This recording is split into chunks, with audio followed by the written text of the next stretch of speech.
Hey guys, Crewman here with another video in my 7900 XTX series. What is the price difference between a 7900 XTX and a RTX 4080 get you? Well, for the difference in price between a 7900 XTX and a 4080 plus a AAA game thrown in there, I'm saying you can get an entire upper end gaming PC that can play AAA titles at very impressive frames per second. How good? Let's take a look now. So what does 260 USD get you? Well, it gets you this computer right here. It's a Ryzen 3600X, an Asus Prime X570 motherboard, 16 gigs of 3400 CL16 RAM, 2 SSDs, and EVGA 850 watt power supply. Alright, so the first game we're going to run is Shadows of the Tomb Raider. The first settings we're going to do upscaling on, and we're going to do ray tracing off. Now I should note that this is a pretty CPU intensive game, and obviously our CPU is not as good as the benches you'll see with the 5800X 3D. So keep that in mind when you see the benchmarks release. So we got about 117 FPS on the first pass. The next thing I want to do is I'm going to turn ray tracing on, and we're going to see how it scores. And another thing, I don't really feel like showing you guys the benchmarks. You've seen them 100 times and you don't really need to see them again. So we're at 104 FPS.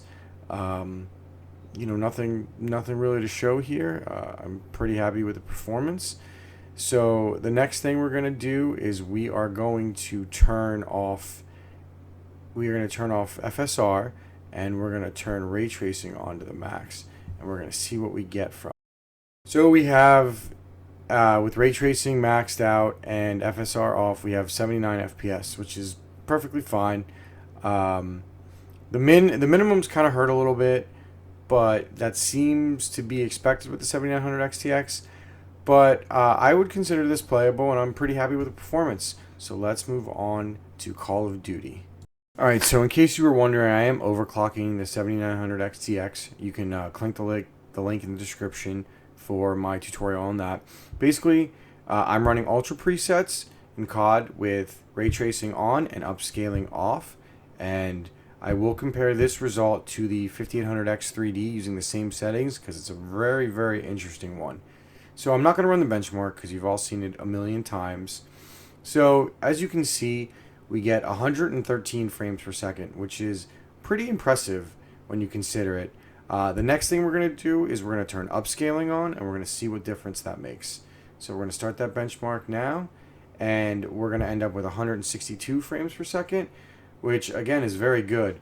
Now, one of the things I do want to compare though is I want to move back to the settings I want to move back to the 113 frames per second we got on the 3600X, and if you compare it to the settings that the 5800X 3D got, if you see that there's only like a 30 FPS difference, which is pretty impressive.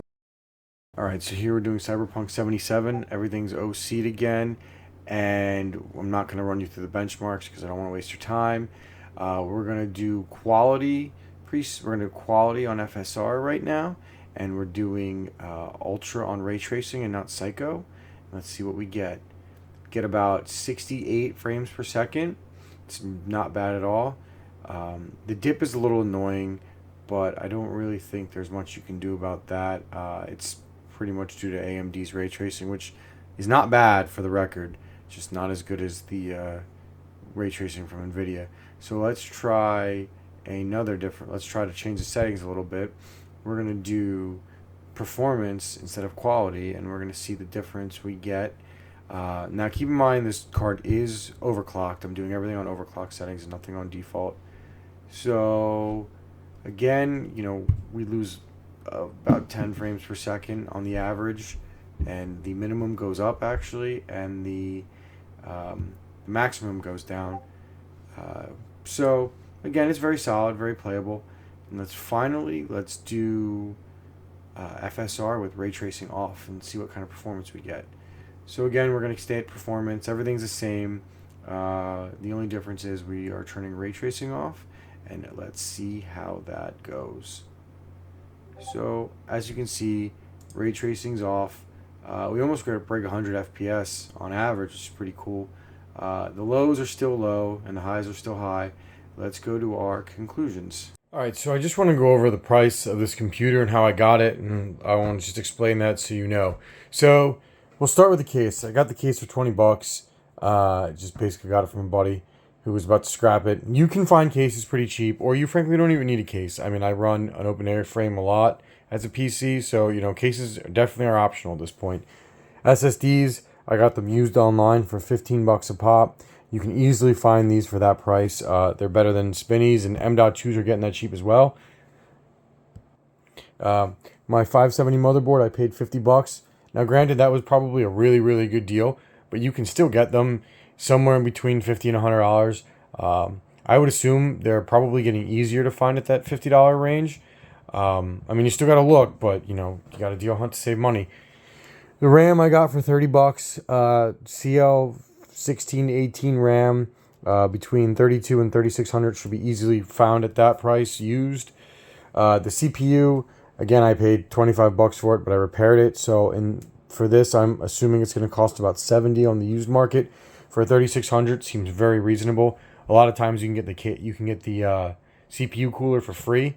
At max, it would probably cost you about 10 bucks. The power supply, it was originally a 650 in here, but I needed a stronger one to run higher end graphics cards on it. So I upgraded to an 850. I actually only paid $60 for this 850 brand new. This was back when there were tons of power supplies floating around with the GPU bundles. But I'm sure used you can still buy a power supply for that price, especially one that's solid like EVGA. You can also check B stock for those. So the total of this PC minus the graphics card takes us at about $260 USD. So again, that's basically the price difference from a 7900 XTX to a 3080 plus a AAA game title. So you're not getting the highest end CPU on this, but it's a very, very competent gaming CPU. As far as bang for the buck, minus the 5600X, I think it's up there in terms of how cheap it is. Especially when you consider that you're able to get PCIe Gen 4 when you pair the 3600 with this motherboard. And as you saw on my benchmarks and on those 3 games, Tomb Raider, Call of Duty, and Cyberpunk, they were very, very good and very playable.